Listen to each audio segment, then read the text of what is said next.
How do you make money as a thrifter selling your items on eBay? I'm going to share with you what's worked for me.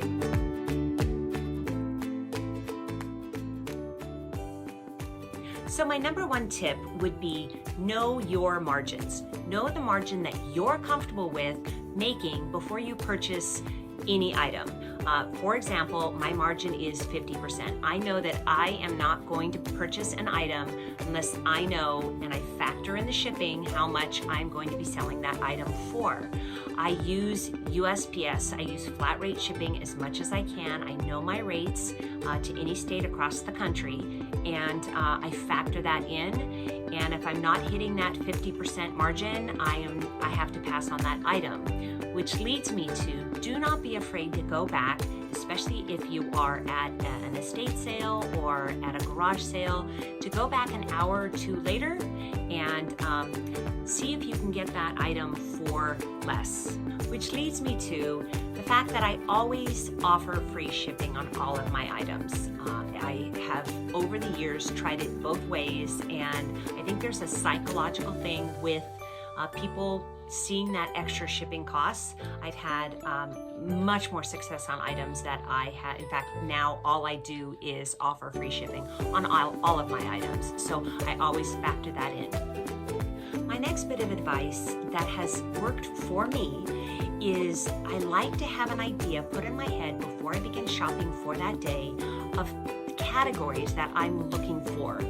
For example, I will say on a Saturday, starting of shopping, I am looking for automobilia and fishing. So in my head, I am looking for specific fishing and automobile items. I cannot tell you how many times that has worked for me. My next bit of advice is to schedule. Keep a schedule for yourself so that you stay consistent in terms of your shopping schedule. So if you're doing this, for example, part-time on the weekends, Saturdays and Sundays you do your shopping, and at 3 o'clock on Sunday, that's when you put all your shipping together and you schedule USPS to pick it up for free the next day. That's a wonderful service that the post office offers. So if you work on Monday, you have your stuff at the door and they come and they pick it up for free. Shipping immediately is extremely important. You want great feedback, and I always make sure to ship immediately.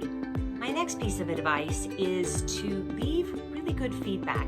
I have several buyers now that are repeat customers. One customer loves to collect vintage 1970s face mugs, anything pottery that has a face on it from the 70s era. And leaving more than an A++ buyer, I highly suggest. That has really worked out for me, having repeat business. My next bit of advice is don't be afraid to go outside of your comfort zone of where you normally shop. When I call it a dry spell, where I don't find enough items to keep the sales up, I like to travel an hour or two outside of where I normally shop. Find a Goodwill, find a good swap meet, and hit that. So don't be afraid to go outside of your physical zone that you're used to get some new items. I hope these tips help you. Thank you for liking and subscribing, and feel free to leave me any questions or comments below. Thanks so much. I'm Paula B, and go sell happy.